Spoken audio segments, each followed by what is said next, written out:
Christmas Eve in Minnesota always felt different after Mom died. The snow outside my apartment window reminded me of the winters when she'd make her famous sugar cookies, filling our old house on Maple Street with warmth and laughter. But those days were gone, and now Dad tried his best to keep everyone together during the holidays. Every year, he'd call each of us kids with the same invitation. Come to the house, bring the grandkids. Let's make it special. This year, like the others, I almost said no. The last few family gatherings had been tense, with too many unspoken words hanging in the air between Dad and me. But when I looked at Emily coloring at our kitchen table, her tongue sticking out in concentration as she worked on a Christmas card for Grandpa, I couldn't disappoint her. She was 7 now, old enough to remember Christmas morning, but still young enough to believe in magic. She deserved to have her whole family around, even if that family felt broken to me. I picked out her favorite red dress, the one with the little holly berries embroidered on the collar, and we drove across town to Dad's house, the same 2-story colonial where I'd grown up, where Mom had taught me to bake, and Dad had helped me with math homework at the kitchen table. Nothing had changed on the outside. The same oak tree in the front yard, the same green shutters, the same welcome mat that Mom had picked out years ago. Inside, everything looked perfect. Dad had outdone himself this year. The living room glowed with the light from the massive Christmas tree he'd set up in the corner by the window. It had to be 8 feet tall, covered in the ornaments we'd collected as kids, each one holding a memory.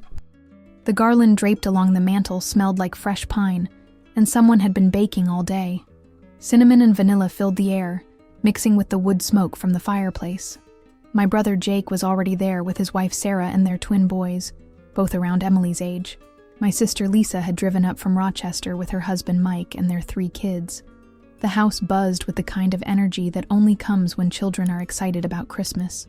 Wrapping paper crinkled as curious hands tested packages under the tree. The kids chased each other around the coffee table while the adults caught up on work and neighbors and who was doing what for New Year's. I found a spot on the couch where I could watch Emily play with her cousins. She fit right in, laughing as they built towers with blocks and then knocked them down. For a moment, everything felt normal. Like maybe this year would be different. Like maybe Dad and I could find our way back to being father and daughter instead of 2 people who shared a last name and a complicated history. Dad moved through the room like the host he'd always been, making sure everyone had something to drink, asking about second helpings of the appetizers Sarah had brought. He looked good for 72, still tall and broad-shouldered, his hair more silver than brown now, but his voice still carrying that authority that had made him such a good high school principal for 30 years. When he smiled at Jake's boys, or listened to Lisa talk about her job at the bank, I could see glimpses of the father I remembered from childhood. But I noticed he didn't really look at me. Not directly. We'd exchanged pleasantries when Emily and I first walked in. The kind of careful conversation you have with someone you're trying not to upset. He'd patted Emily on the head and told her she looked pretty in her dress. But there was something distant in his manner, like he was checking items off a list rather than greeting his granddaughter. I tried to shake off the feeling. Maybe I was being too sensitive. Maybe years of tension had made me read too much into every glance, every pause in conversation. Emily seemed happy, and that was what mattered. She was finally getting to experience Christmas with her extended family, something I'd wanted for her since she was born. The evening moved along smoothly enough. We ate dinner around the big table in the dining room, the same table where we'd had every holiday meal growing up. Dad sat at the head, carving the ham while Lisa served mashed potatoes, and Jake made jokes about how much his boys could eat. Emily sat between me and Sarah, carefully cutting her food and listening wide-eyed to her cousin's stories about school and friends and the presents they hoped to find under the tree. After dinner, we migrated back to the living room. The moment everyone had been waiting for was finally here. Dad disappeared into the back hallway and returned carrying a large red velvet sack, the same one he'd used when we were kids. He'd always loved playing Santa, making a big production of checking his list and calling each grandchild by name. The children gathered around him in a semicircle on the carpet, their faces bright with anticipation. One by one, he reached into the sack and pulled out beautifully wrapped presents. Each package was perfectly done, with glossy paper and elaborate bows that must have taken hours to tie. He called out names with dramatic flair, just like he used to do for me and my siblings decades ago. "This one's for Matthew," he'd announce, and Jake's oldest son would scramble forward to accept his gift. "And this beautiful package is for Emma," and Lisa's daughter would beam with pride as she took her present back to her spot on the floor. I watched from my place on the couch, holding Emily's hand as she waited for her turn. She had been talking about this moment for weeks, wondering what Grandpa might have picked out for her. She'd made him a card with a drawing of the two of them building a snowman, and she clutched it in her free hand, ready to give it to him, along with the biggest hug she could manage. But as the sack grew lighter and fewer packages remained, I felt a familiar knot forming in my stomach. The same feeling I'd had as a child when I realized I'd been forgotten, overlooked, left behind. Emily squeezed my hand tighter as the last present was distributed to her youngest cousin. The red sack lay empty beside Dad's chair. Her name had never been called. The silence in the room felt thick enough to cut with a knife. Everyone had stopped talking, stopped moving, stopped pretending they hadn't noticed what just happened. The only sounds were the crinkle of wrapping paper as the other children explored their new toys and the gentle hiss of logs settling in the fireplace. Emily's hand had gone limp in mine, and when I looked down at her, I saw confusion clouding her dark eyes. She was still holding that homemade card, the one she'd worked on for 2 hours the night before, carefully coloring in the snowman's buttons and writing, "I love you, Grandpa," in her best second-grade handwriting. She kept looking from the card to Dad's face, waiting for some sign that he'd simply made a mistake, that her present had gotten lost in the shuffle somehow. My siblings suddenly found other things to focus on. Jake busied himself, helping his boys open a complicated box of Legos, his jaw set in a way that told me he was uncomfortable, but wasn't planning to say anything about it. Lisa gathered up discarded wrapping paper with unusual intensity, her movements sharp and deliberate. Sarah and Mike exchanged glances but kept quiet, probably grateful their own children hadn't been caught in whatever family drama this was. I knew I had to say something. Emily deserved better than sitting there wondering why she'd been forgotten. She deserved to have someone speak up for her, even if that someone had to be me. I stood up slowly, keeping hold of her small hand, and walked toward Dad's chair. My heart was pounding so hard I was sure everyone could hear it, but I tried to keep my voice steady and calm. "Dad," I said, the word coming out quieter than I'd intended. I cleared my throat and tried again. "I think you might have forgotten someone." I gestured gently toward Emily, who had followed me across the room, and now stood pressed against my leg, still clutching that card like a lifeline. Dad looked up at me with an expression I couldn't quite read. For just a moment, I hoped maybe he really had made an honest mistake. Maybe there was another present hidden somewhere. Maybe he'd simply lost track in all the excitement. But then his face hardened into something cold and familiar, the same look he'd given me 3 years ago during our last big fight. He let out a short laugh, but there was no humor in it. The sound was bitter and sharp, like breaking glass. "I didn't forget anything," he said, his voice carrying easily across the quiet room. He didn't even bother to lower it, didn't show any concern for the children who might be listening. "You and that girl, you're not part of this family anymore." The words hit me like a physical blow. I felt my chest tighten and my mouth go completely dry. Emily's grip on my hand tightened, her small fingers suddenly cold against my palm. I could hear one of the other kids asking their parent what was happening, but the voice seemed to come from very far away. "You made your choice years ago," Dad continued, his eyes never leaving my face. "Don't act surprised now. Don't come here expecting me to pretend everything's fine when you know it's not." Time seemed to stop. I stood there feeling exposed and humiliated, aware that every adult in the room was witnessing this moment, but knowing that none of them would step in to defend us. These were the same people who used to tell me they loved me, who had been part of my life since childhood, and now they were watching my father publicly reject his own granddaughter as if it were perfectly acceptable behavior. Emily let go of my hand and took a small step backward. I looked down and saw tears starting to fill her eyes, though she was trying hard not to let them fall. She wiped her cheek quickly with her sleeve, probably hoping no one would notice. But I noticed everything about that moment. The way her shoulders sagged, the way she looked down at the card in her hands as if she was seeing it for the first time, the way something bright and trusting in her expression seemed to dim. She'd just learned something terrible about the world, something I'd hoped she wouldn't have to understand for many more years. She'd learned that adults could be cruel for no reason, that love wasn't always returned, that families could reject you simply for existing. And she'd learned it on Christmas Eve, in a room full of people who were supposed to care about her. I wanted to say something back to Dad, something that would put him in his place and defend my daughter's dignity. I wanted to remind him that Emily had done nothing wrong, that she was innocent in whatever conflict existed between him and me. But the words wouldn't come. My throat felt closed, and I was afraid that if I tried to speak, my voice would break and make everything worse. Instead, I just stood there, holding Emily's gaze as she looked up at me with questions I didn't know how to answer. She was trying to be brave, trying not to cry in front of everyone, and that broke my heart more than anything Dad could have said to me directly. She was 7 years old, and she was already learning to protect herself from the people who should have been protecting her. The other children had gone back to playing with their toys, but their laughter seemed muted now, as if they sensed the tension even if they didn't understand it. Jake had given up on the Legos and was staring at the floor. Lisa had stopped picking up wrapping paper and was standing frozen by the tree, her face flushed with embarrassment or anger, or both. Nobody said anything.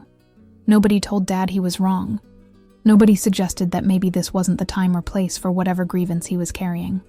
They just sat there in their uncomfortable silence, probably hoping the moment would pass quickly so they could go back to pretending we were all one big happy family.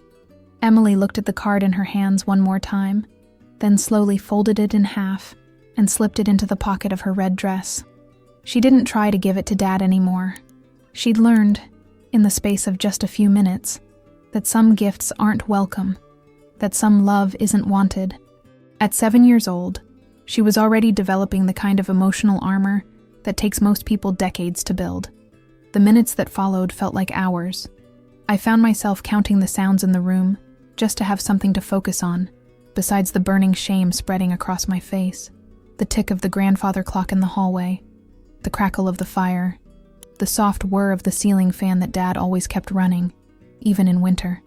One of Lisa's kids was making race car noises with a new toy truck, oblivious to the tension surrounding him. I walked over to the couch and sat down heavily, trying to process what had just happened. My hands were shaking slightly, so I clasped them together in my lap and focused on breathing slowly. In through my nose, out through my mouth, the way my therapist had taught me years ago when I was learning to manage anxiety. I couldn't fall apart here. Not in front of Emily. Not in front of everyone. Emily had wandered away from the group and was standing by the bookshelf, running her finger along the spines of the old novels Mom used to read.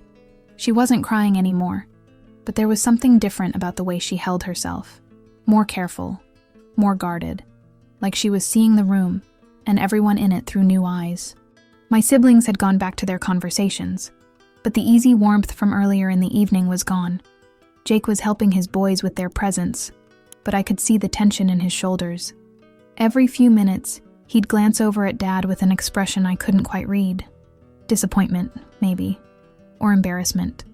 Lisa was sitting on the floor with her youngest daughter, braiding the hair of a new doll, but she kept her eyes down and her voice quiet. Nobody was talking about what had just happened. Nobody was addressing the elephant in the room. They were all just going through the motions of a normal Christmas Eve, pretending that a 7-year-old hadn't just been publicly humiliated by her grandfather, pretending that I hadn't been told in front of my entire family that Emily and I didn't belong. I thought about all the times over the years when I'd made excuses for Dad's behavior. When he'd been distant or critical, I'd told myself he was grieving Mom's death in his own way. When he'd made comments about my life choices, I'd convinced myself he was just old-fashioned and set in his ways. When he'd been lukewarm about Emily's birth, I'd figured he needed time to adjust to being a grandfather again. But this wasn't grief, or old-fashioned thinking, or needing time to adjust. This was deliberate cruelty, aimed at a child who had done nothing wrong except exist. And the worst part was watching my brothers and sisters sit there and let it happen. These were people who had grown up with me, who had shared bedrooms and birthday parties and summer vacations. We'd comforted each other through Mom's cancer diagnosis, and held each other at her funeral. But now, when Emily and I needed them most, they were choosing Dad's approval over our dignity. I glanced around the room at all the evidence of normal family life. Photos on the mantle of grandchildren at various ages, smiling and gap-toothed and proud.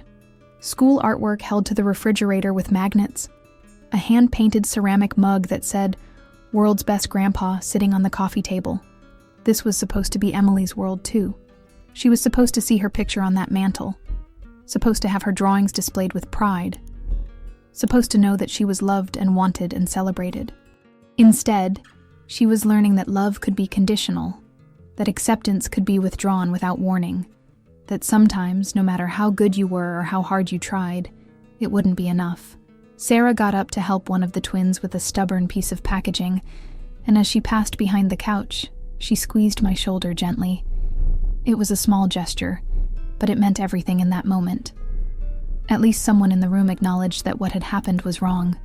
At least someone saw our pain and wanted to offer comfort, even if she couldn't speak up directly.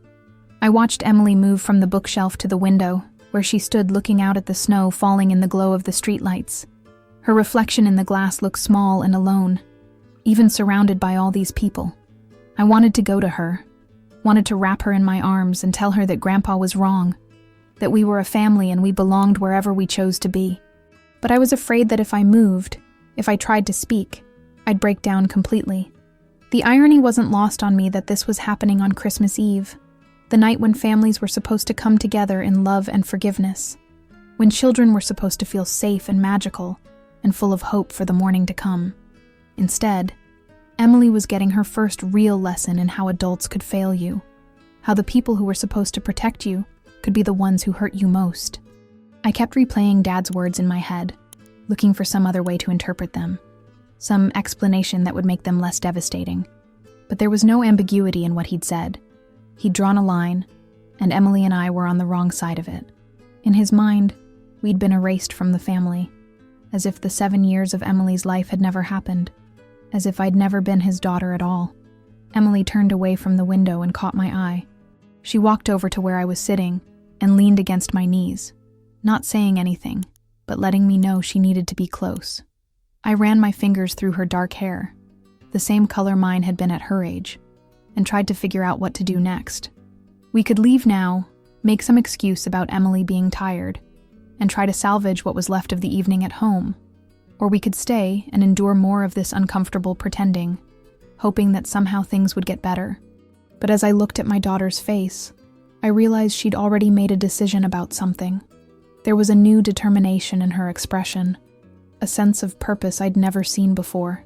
She stepped away from me and looked around the room with the kind of focus that usually meant she was planning something. Before I could ask her what she was thinking, she'd disappeared down the hallway toward the back of the house. I assumed she was going to the bathroom, or maybe just needed a few minutes alone to process everything that had happened. I didn't follow her. I figured she deserved some space to feel whatever she was feeling without me hovering over her, trying to fix something that couldn't be fixed. I had no idea she was about to do something that would change everything. Emily had been gone for about 10 minutes when I started to worry. The house wasn't that big, and she'd been upset when she left the room. I was just about to get up and look for her when I heard her footsteps coming back down the hallway. But something was different about the sound, more purposeful, more determined. When she appeared in the doorway, I could see she was carrying something in both hands. It was a small wooden box, dark with age, and worn smooth from years of handling. My heart nearly stopped when I recognized it. That box had belonged to my grandfather, Dad's father, and it had been passed down through the family for generations. After Mom died, I'd found it tucked away in a closet full of her things, wrapped in tissue paper with a note in her handwriting that said, "For Sarah when she needs to remember."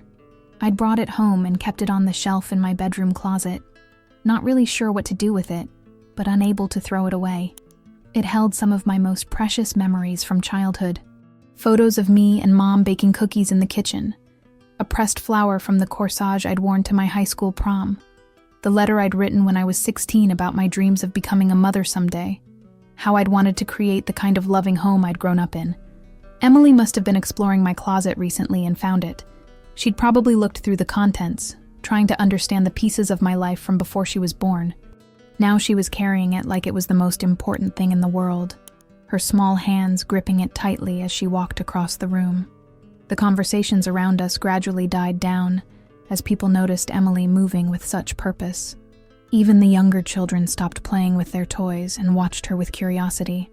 She walked directly to the dining room table, pulled out one of the heavy wooden chairs, and climbed up onto it with careful deliberation. Standing on the chair, she was tall enough to be at eye level with most of the adults in the room. Without hesitation, she lifted the box above her head and brought it down onto the table with a loud thud that made everyone jump.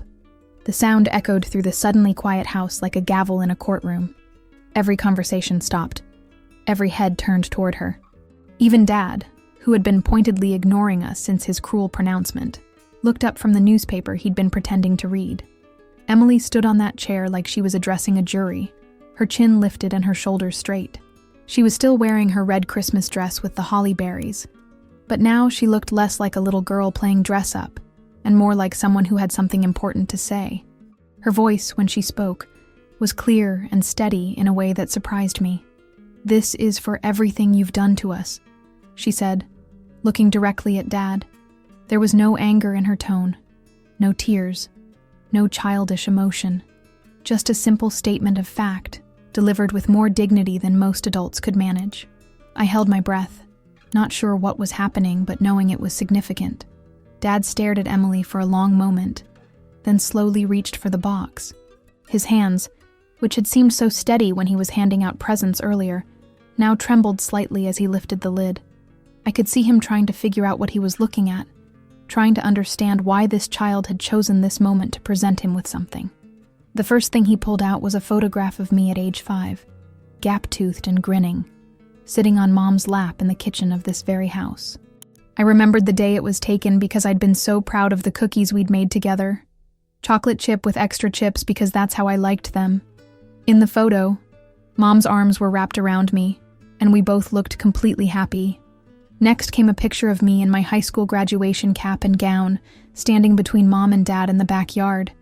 Dad was smiling in that photo, his arm around my shoulders, looking every inch the proud father. It had been taken just a few months before I'd started making the choices that would eventually drive us apart, back when he still saw me as his little girl who could do no wrong. His hands moved more slowly as he continued exploring the contents of the box. There was the letter I'd written as a teenager, the one where I'd poured out all my hopes and dreams about the future. I'd written about wanting to be a good mother, about creating a home filled with love and laughter, about carrying on the family traditions that meant so much to me. Reading it now, knowing how things had turned out, felt like looking at artifacts from a different life.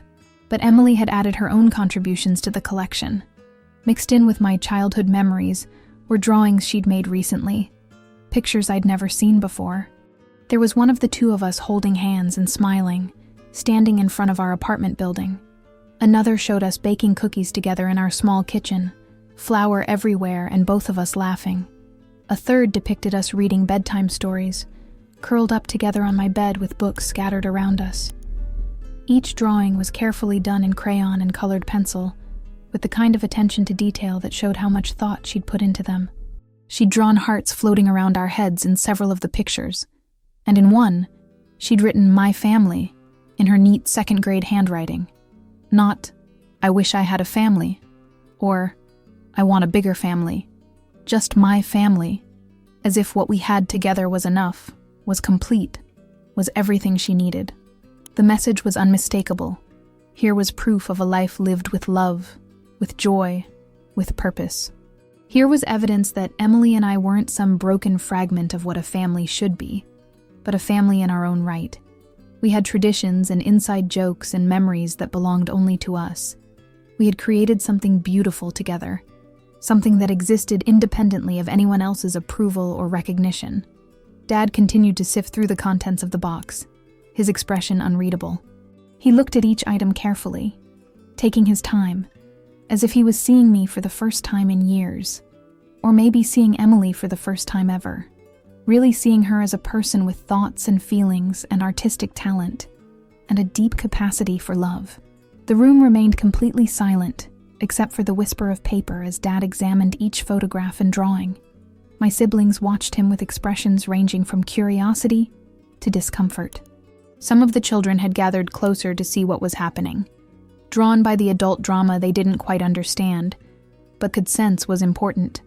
I wanted to say something, to explain what Emily was doing, or defend her right to speak up for herself, but I realized she didn't need me to translate for her.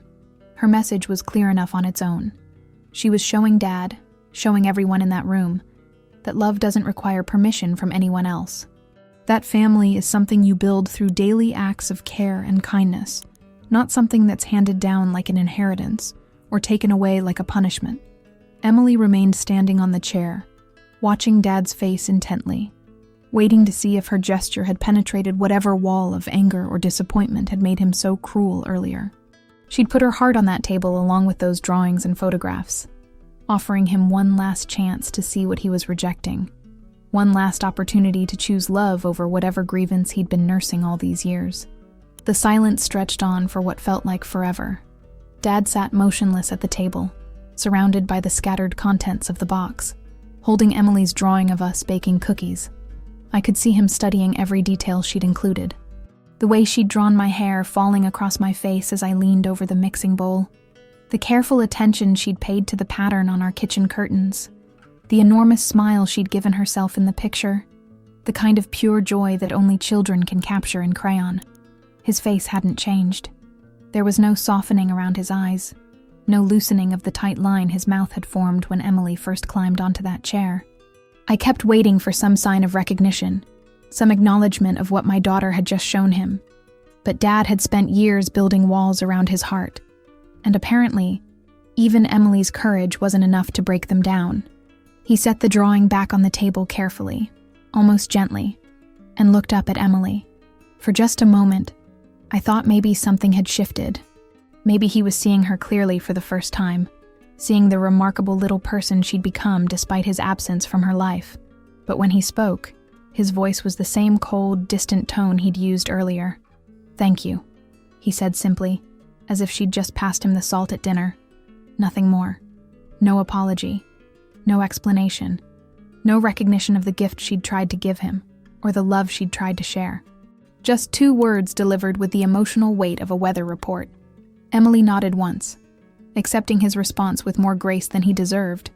She climbed down from the chair and walked back to where I was sitting, her bare feet making soft padding sounds on the hardwood floor. When she reached the couch, she didn't sit down next to me. Instead, she stood there for a moment, looking around the room at all the faces that had witnessed what just happened. I could see her taking inventory of the moment, Jake and Sarah exchanging uncomfortable glances, Lisa picking at the hem of her sweater and avoiding eye contact with anyone, Mike suddenly fascinated by something on his phone, the children who were old enough to understand that something important had occurred, but too young to grasp exactly what it meant. For the first time all evening, I felt proud instead of embarrassed. Not proud of my family's reaction, but proud of Emily. Proud of the way she'd stood up for us when no one else would. Proud of her creativity in finding a way to speak truth to power when words alone might not have been enough. Proud of the strength she'd shown in the face of rejection, the dignity she'd maintained, even when the adult in the situation had shown none. I wrapped my arms around her and pulled her close, kissing the top of her head. Her hair smelled like the coconut shampoo we used at home, familiar and comforting in this room that no longer felt like a place where we belonged. She leaned into me, and I could feel some of the tension leaving her small body now that her mission was complete. "I'm proud of you," I whispered against her hair, quiet enough that only she could hear. That was very brave. She tilted her head back to look at me, and for the first time since Dad had made his cruel announcement, she smiled. It wasn't the wide, innocent grin she'd worn when we first arrived. This was something different, more knowing, more mature, the smile of someone who had learned something difficult about the world, but had chosen to respond with love anyway. The spell that Emily's dramatic gesture had cast over the room began to break.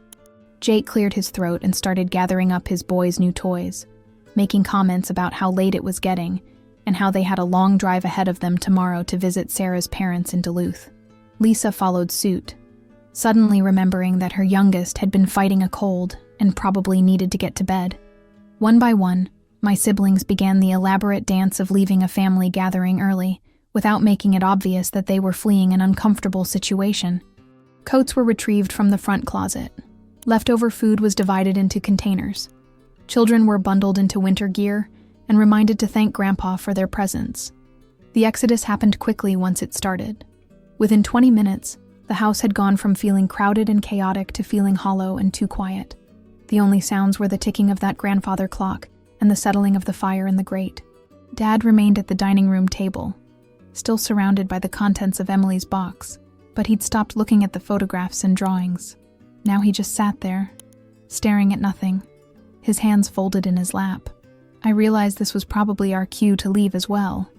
There was nothing more to be said, nothing more to be accomplished by staying. Emily had made her statement, and Dad had made his response. The conversation, such as it was, had reached its conclusion. I stood up and took Emily's hand, but I didn't say goodbye to Dad. I didn't thank him for having us over, or wish him a Merry Christmas, or make any of the polite sounds you're supposed to make when leaving a family gathering. He'd made it clear that we weren't family anymore, so I didn't see any point in pretending otherwise. As we walked toward the front door, I could feel the weight of everything that had just happened settling on my shoulders. But it wasn't the crushing weight of humiliation I'd expected. Instead, it felt more like the weight of truth, finally acknowledged, of a door finally closing that had been standing ajar for too long. Emily's coat was hanging in the front closet next to mine, her little red mittens stuffed into the pockets.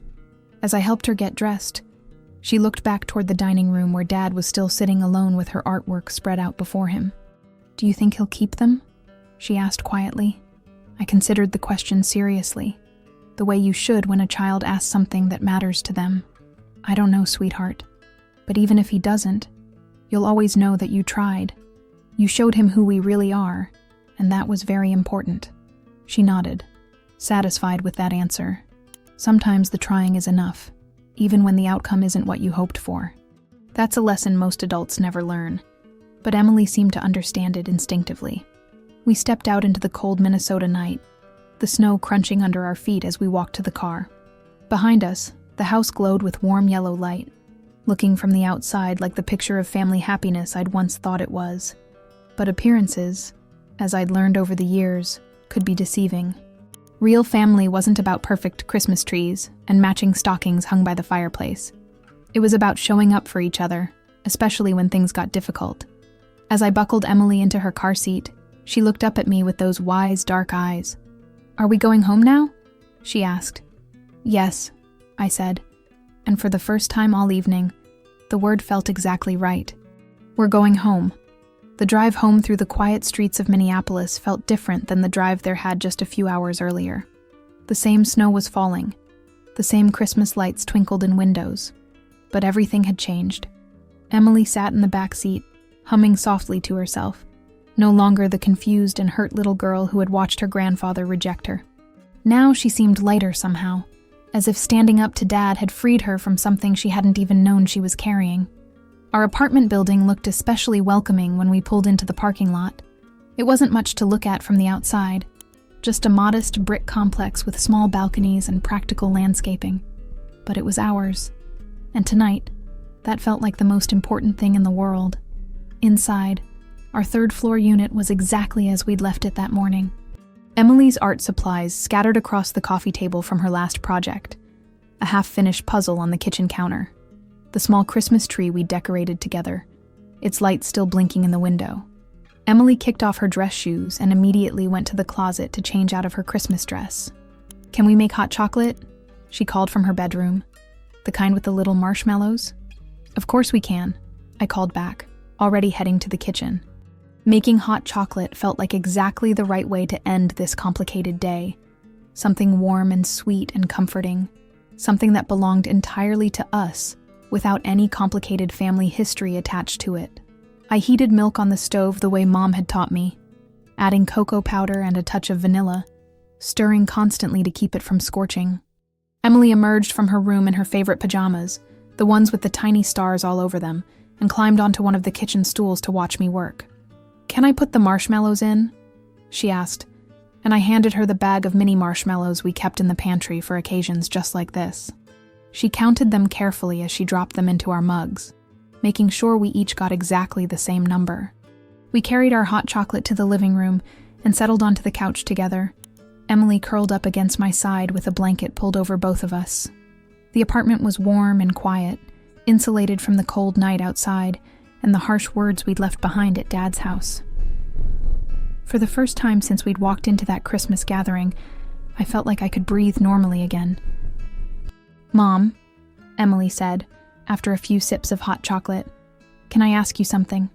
"Always," I said, stroking her hair. "You can ask me anything." She was quiet for a moment, choosing her words carefully the way she always did when something was really important to her. Why doesn't Grandpa like us?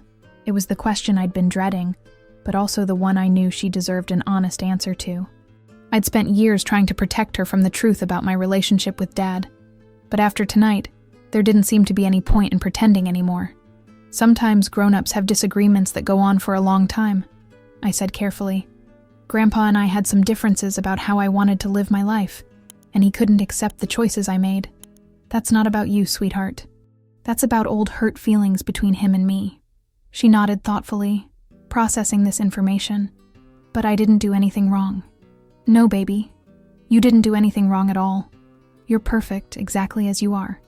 We sat in comfortable silence for a while, watching the lights on our little Christmas tree blink on and off. Finally, Emily set down her mug and looked up at me with that determined expression I was starting to recognize. "I have an idea," she said. "What if we make our own Christmas tradition, just for us?" "What kind of tradition?" I asked, curious to hear what she was thinking. "What if every Christmas Eve we think about all the people who were nice to us during the year, and we could make them cards or cookies or something to say thank you?" The idea was so simple and so perfectly Emily that it took my breath away. Instead of focusing on the people who had hurt us or left us out, she wanted to celebrate the ones who had shown us kindness. Instead of dwelling on rejection, she wanted to practice gratitude. "I think that's a wonderful idea," I said. "Who would you want to thank this year?" Emily started counting on her fingers. "Mrs. Rodriguez from downstairs because she always asks how I'm doing in school. And Mr. Chen from the grocery store because he saves the best apples for us. And Sophie's mom because she always includes me when they go to the park. And your friend Jennifer because she brought us soup when you were sick." As she talked, I realized how many people had touched our lives with small acts of kindness over the past year. People who didn't have to care about us but chose to anyway. People who had created their own version of family by simply being present and supportive when we needed them. We spent the next hour making a list of everyone we wanted to thank. Emily found a notebook and wrote down names in her careful handwriting, occasionally asking me how to spell something. By the time we were finished, we had nearly 24 people on our list. Teachers and neighbors and friends, the librarian who always set aside new picture books for Emily, the mechanic who'd fixed our car and refused to charge for labor because it was right before Christmas. "We'll need a lot of supplies," Emily said, studying the list with the seriousness of a project manager. "Paper and markers and maybe some cookie cutters. We'll go shopping tomorrow," I promised. "We'll get everything we need to make this the best thank you project ever." Emily beamed at me, her face bright with excitement about our new tradition. It occurred to me that this was probably the first time all day that she'd looked genuinely happy.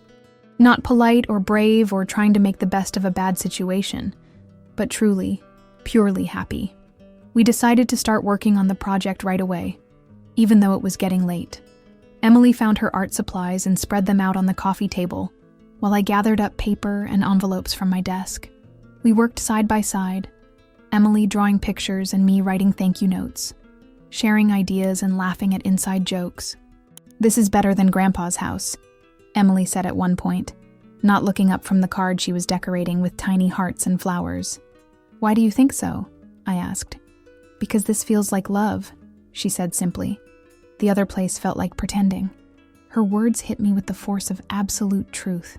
That's exactly what the evening at Dad's house had felt like. Pretending to be a family while acting out old resentments and maintaining careful distances. Pretending that traditional holiday rituals could substitute for genuine affection and acceptance. But this, sitting on our couch in our small apartment, working on a project that came from Emily's generous heart, this felt real. This felt like the kind of Christmas Eve I'd always wanted for both of us. Not perfect or impressive or Instagram-worthy, but authentic and warm and full of the kind of love that doesn't require anyone's permission or approval. As we worked, Emily told me about her favorite memories from the past year. The day we'd gone to the zoo and she'd made friends with a little boy at the monkey exhibit. The time we'd gotten caught in the rain and had to take shelter in a bookstore, where we'd ended up spending 2 hours reading stories to each other. The morning I'd made pancakes in the shape of her initials just because it was Tuesday, and she'd seemed like she needed something special. I realized that we'd been building traditions all along without even thinking about it. Tuesday morning pancakes when one of us needed cheering up. Saturday trips to the farmer's market, where Emily always convinced me to buy flowers for our kitchen table. Sunday afternoon movies with popcorn made on the stove instead of in the microwave, because Emily insisted that was the only way to do it right. These were the moments that made us a family. Not Christmas morning gift exchanges or Easter dinners or 4th of July barbecues, though those things were nice when they happened, but daily acts of care and attention, small rituals that belonged only to us, the choice to show up for each other even when things got difficult. By the time we finally went to bed, it was well past Emily's usual bedtime, but neither of us cared. We'd created something beautiful together out of what could have been one of the worst nights of our lives. We'd turned rejection into an opportunity for reflection, hurt into a chance to practice gratitude. As I tucked Emily into bed, she looked up at me with sleepy contentment. "Mom, I'm glad we're a family." "Me too, sweetheart," I said, kissing her forehead. "Me too." That night, I fell asleep feeling something I hadn't experienced in years. Not happiness exactly, but something deeper than happiness. Peace, maybe, or completeness. The knowledge that what Emily and I had together was enough, was everything, was exactly what family was supposed to feel like.